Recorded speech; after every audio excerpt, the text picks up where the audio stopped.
buckle up. This one could get long. One of my older videos that deals with when our kids were young is kind of having a moment right now and getting a lot of comments.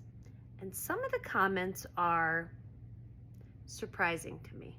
Let me start by saying parenting is so personal. The way you feel like you should raise your kids is the way that you should raise your kids. The only time I like to give parenting advice is when someone says to me, I need help. What should I do? Then, of course, I love it. I love to help.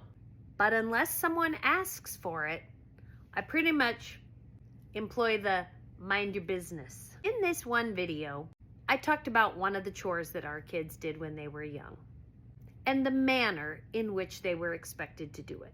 And you would think that I had asked our toddlers to go out and build a gravel highway on a prison chain gang with the way that some of the people have commented. Certainly this doesn't apply to everyone, but I think a lot of people have lost the thread when it comes to parenting. I think far too many people are trying to raise kids who are happy. When we think about the future, we need to have goals that lead to benefits.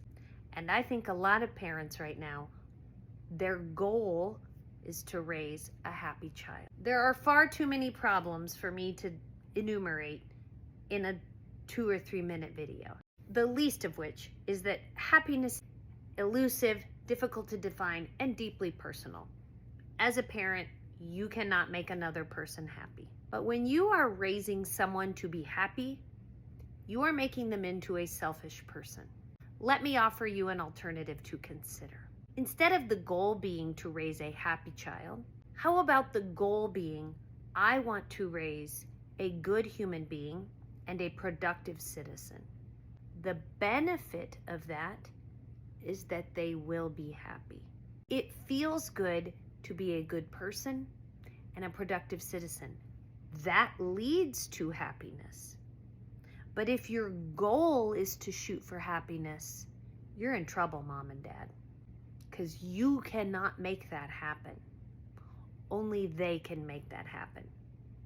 You need to teach them to be a good person and a productive citizen. The benefit of that will be that it will lead to happiness. If the world were full of good people and productive citizens, it would be a much less selfish place and a much happier place.